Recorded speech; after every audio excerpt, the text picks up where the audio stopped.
Dan Bublett's Comedy Productions.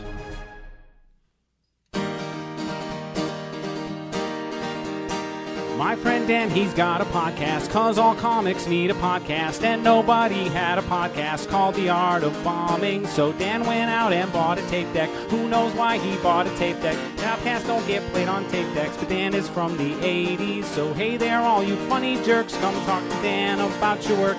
Tell him all about your worst times. It's The Art of Bombing.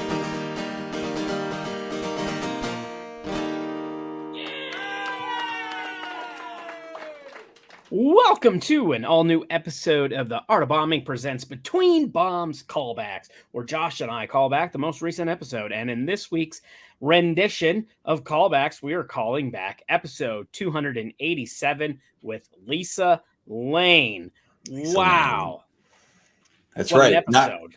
Not to be confused with Lois Lane, Superman's girlfriend, which Dan was secretly hoping for, guys. I'm not gonna lie. I mean, if Lois Lane would do the podcast, that would be that'd probably do wonders for us. Yeah, it would.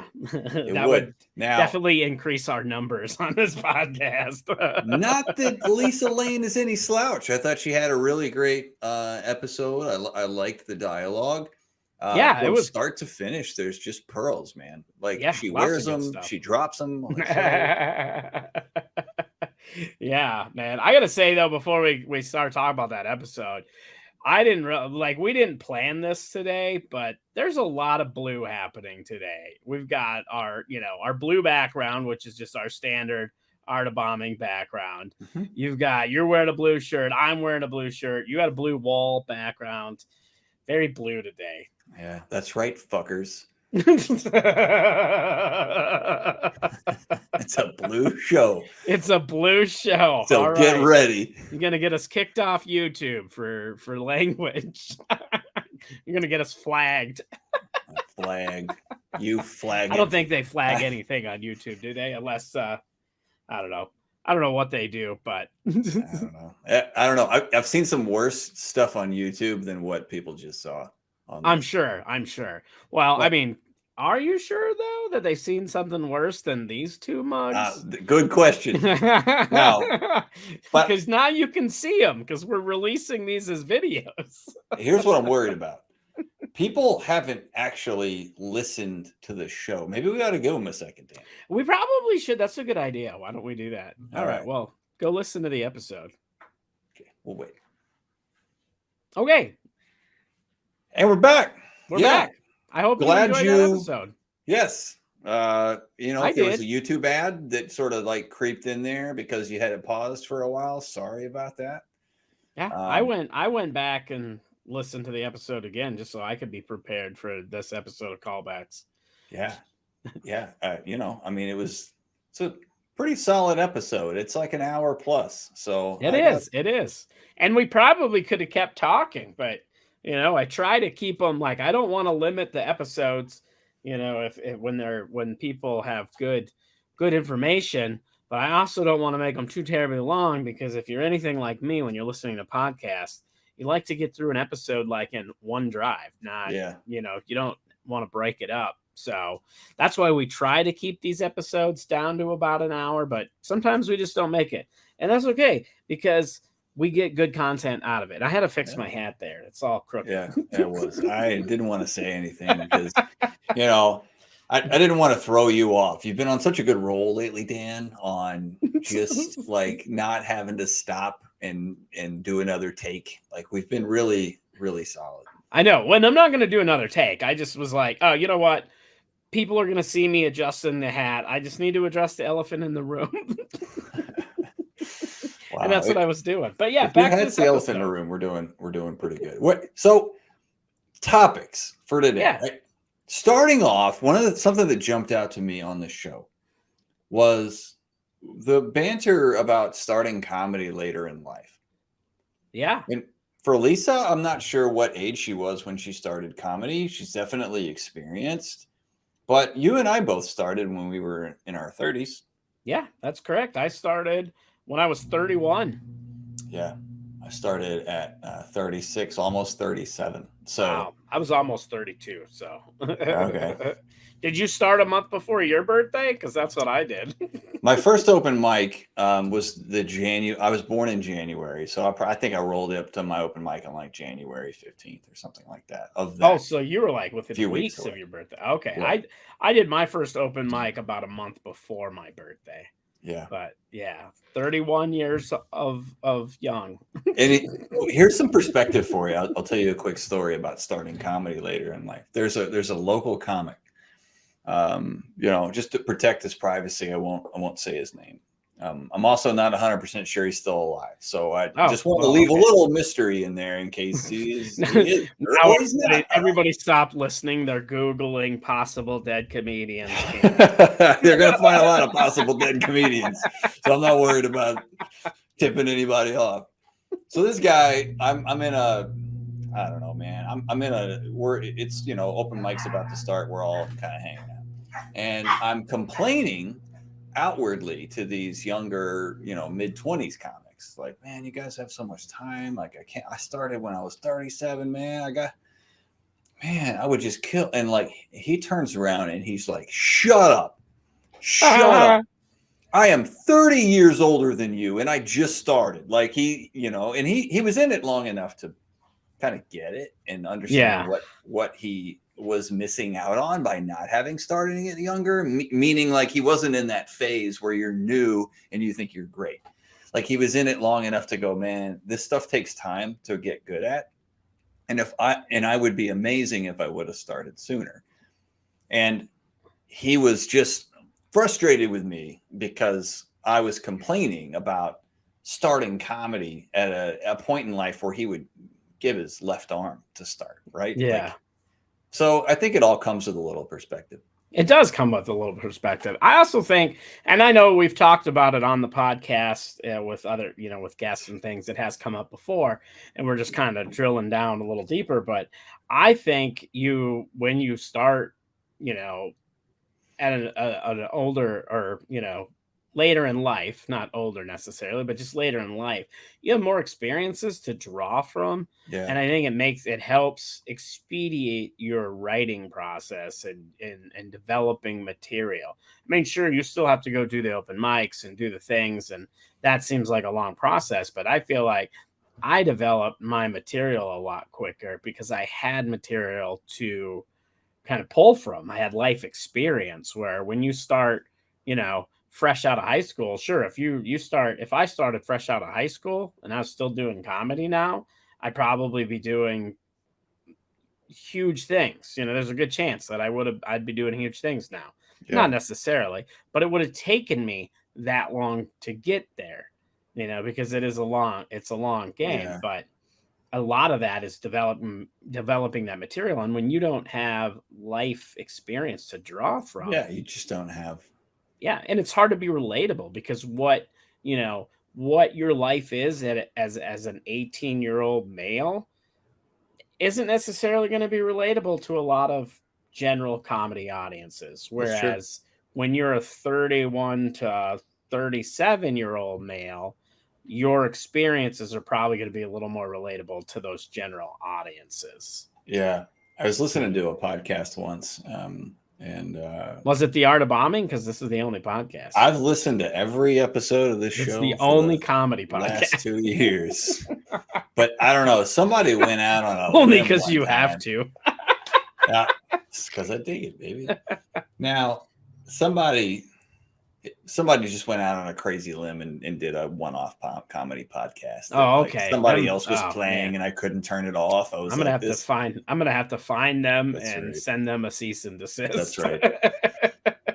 And Nate Bargatze was being interviewed, and he says, you can start comedy when you're 20 or when you're 40. And I totally get what he means by that. I think it has to do with what you're saying, right? Like, yeah. Like when you're 40, like you're not going to have nearly as much comedy seasoning, but you're going to have a lot more life seasoning. Yep. And that's a good point.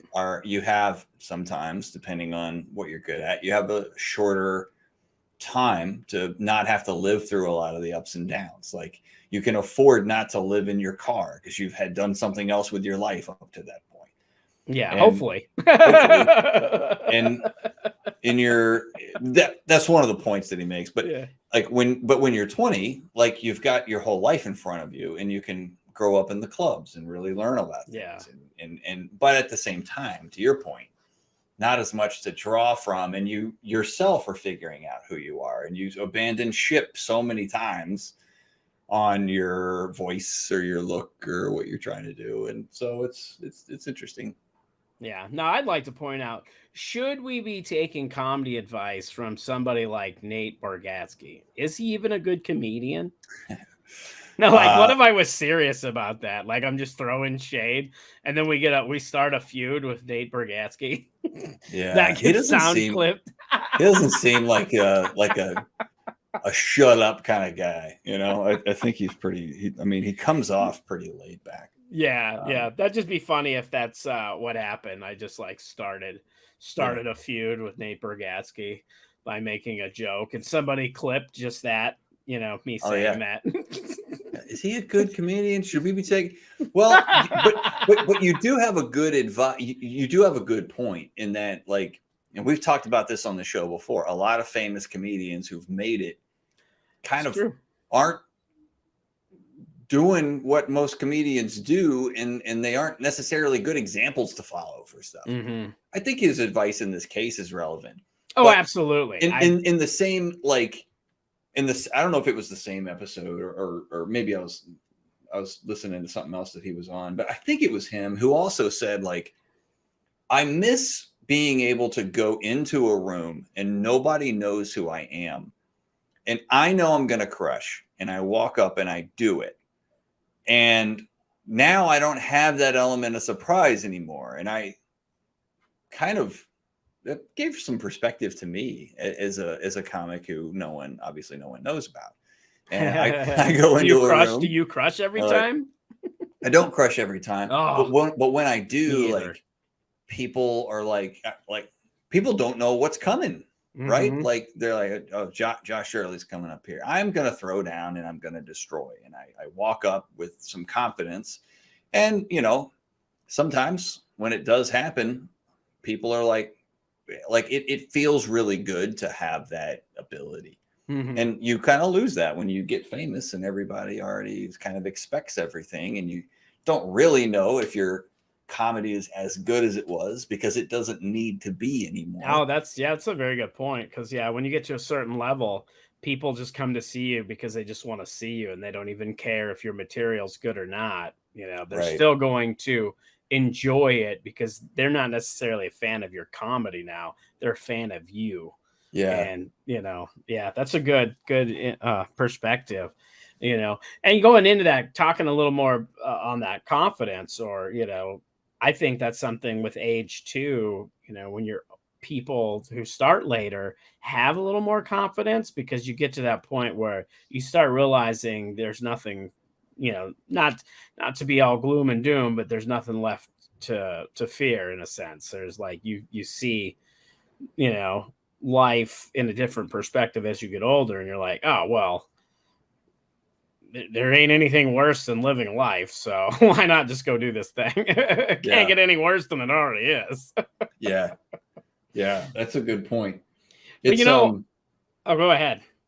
Yeah, I was going to transition us off of starting later in life. So if you had more to add to that. I was about to do the transition, but I was going to do it naturally, because I was going to say, talking about confidence, another way that you build confidence is by doing other public speaking. And that's something that you did before that you got into comedy. Something that you have in common with Lisa is that you have a theatrical background, and that's a way to build confidence. Yeah. There's certain skills that have equity or translate and carry over to comedy, and there's others that work against you. Yeah. And I thought that the episode has some great material on that already. Around the 26-minute mark, to be precise. Oh, look at that. You got the timestamp. But my background is in I was classically trained in theater. And so I learned how to do, Shakespeare and acting from the stage. And so I went to New York City and I had an agent and I traveled and did regional theater. And I had a commercial agent as well that where I was able to do some TV stuff and all of that. What he's trying to say is that he's got credits, okay? So he's been around the block. Yeah, I saw I saw Kevin Bacon on the street one time in New York City. Wow! So I have shared You have a 0 degrees with Kevin Bacon. I'm 0 degrees. I'm right there. He probably saw me as well, but he didn't know who you were because nobody knows who you are yet. Correct. So callback. When I got into comedy, like what I felt worked for it was the ability to tell a story, and I had a sense, okay, the storytelling or the joke isn't complete. Like it's definitely missing some elements. And I had an ability to kind of suss out what those elements were. Having a stage presence and being able to be confident on stage and carrying yourself in a way where people can see you and hear you and know you're there is something that a lot of comics I can see as they're working their way up. There's some basic kind of skills that they don't necessarily have because comedy is for most of us done from the stage. It's not a television kind of aspect to it. Yep, exactly. But and so I could go on about some of the strengths. There's definitely a lot of strengths, but something she says on the episode just totally slapped me in the face. And it was her notion. I feel like I was talking at the audience, and I used to seek out venues where I couldn't see them. Mm-hmm.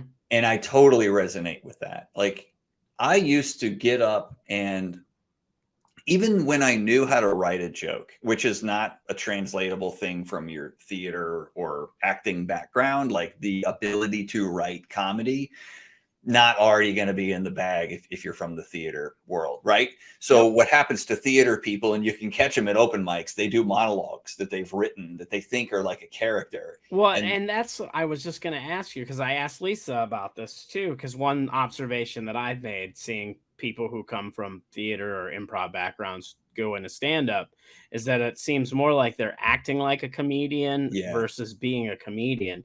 Did you find that when you first made the transition that you were more acting as a comedian versus being a comedian? And what did you have to do to overcome that? So I wrote something I wrote that still hasn't been erased on my whiteboard where I do my writing and stuff are the words, "You have a microphone." Right? Yep. Like meaning, I would be on stage projecting it as if I didn't have the microphone, and my voice had a different affectation to it, and it just took me out of the room as if I wasn't even there. And there was a distinct difference after I realized, okay, I have to talk to people as if it's a conversation between me and the audience that's genuine, happening for the first time, which is a translatable theater thing, but also just incredibly authentic and real, meaning like there's no presentation to it unless you're doing some act outs or you have a particular style. Like in order for it to be really conversational and for the thoughts to be kind of hitting you in the moment, like you kind of have to cut down on that affectation and that wall, and you have to allow the audience to see you, and you have to acknowledge that they're there by being around them. And that's a completely opposite thing that you're taught when you're on stage in theater. And we talk about this, and even people not familiar with the theater industry would know the fourth wall. Yep. Like there's a wall. I mean, technically the fourth wall's there in comedy too. It technically is, but it kind of isn't. Like, but it's you talk to the audience all the time. Yeah, it's easier to break it in stand up. Yeah, and you're expected to. Yeah, right. And you're on stage in the room, And there are factors in the room that you have to acknowledge, or otherwise it doesn't seem like you're there. Yeah, because and that's exactly what you want, to be in the room, be in the moment, be present. Yeah. So I start. So what I really worked on was, okay, like how do I do this in a way where I have to kind of pretend that there's no microphone, there's nothing between me and the audience, and how can I say it just as me without any added pieces that I'm playing the role of a comic who's delivering comedy, because now I've taken myself out of it. And I've talked about this before. I think this is the most eloquent way that I've heard it said, is that you have to come out from behind your material. And for me, in the beginning, I was a guy with funny material. And as I got better, I became a funny guy with material, right? So they have to kind of see the real Dan. They have to see the real Josh up there. And the material is part of what carries people into your world about who you really are. No. Otherwise, there's no point of view on what you're doing. And there's no authenticity to it because there's no point of view. So it's different, man. Yeah, it's definitely interesting. I always find it interesting when people transition from other performance arts into comedy, and to see that. And I'm sure, like you said, it's, there's things you have to, that you don't realize right away. And that, like the projecting, for instance, that's a good example. When you're in theater, you don't have microphones. Yeah, you have to project. And yeah, you have to project in two ways. One is audibly so people can hear you, and two is project yourself into a character that you're playing. Do you find it, and we should wrap up here pretty quick, but do you find it easier because you have that theater background for you to do act outs and characters? Yeah, now that's where you can really lean on it. If you're doing, for me, for Josh, I find that if I'm doing it too much, or I'm always in a character, I'll lose people and they don't really connect with me. And but if I need to go into it and really milk it, like I have some skill to kind of maybe do different voices, or kind of like project it and really turn into the character, and do really specific things that bring it out. But the last thing I'll say is, like, I'm making kind of another transition career-wise as well into a public speaker. Now, I will say that going from comic to public speaker is 100% translatable. And she says, I need a lot of arrows in my corporate quiver. And she gives, and both of you guys, I thought this was great for anybody considering doing corporate comedy, that both of you had a lot of great examples of, like, I have this talk that I do, and I have comedy, and I have these other things. And she says, and when she says arrows in her quiver, she has some like learnings that people can use. And for me, that's been huge. It's like I've been able to take and transition into being a fantastic speaker from being a comedian, because it's 100% the same kind of venue. You're authentic, people know you. And because you've had to make it through a biker bar and having to make them laugh, all of a sudden you have a bunch of people who are supposed to be there, all facing the same way in the middle of the day. You're being paid a lot more, and they aren't expecting you to be funny. That's right. If you can make it through a biker bar, you'll be ready to do a hotel ballroom. Yeah. 100%, man. Like, oh, I love it.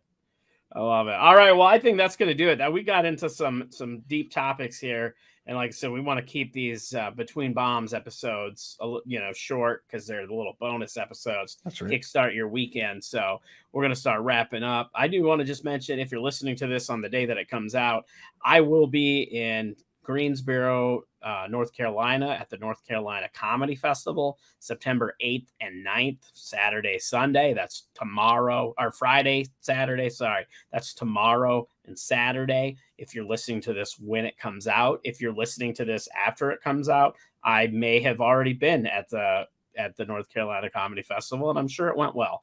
But if you're at the festival and you listen to the podcast, if you're a fan of the podcast, if you see me, come say hi. I always like to engage with people who listen to the podcast and get something out of it. It's great. So, yeah, until next time, I think that's going to do it. Have a great weekend.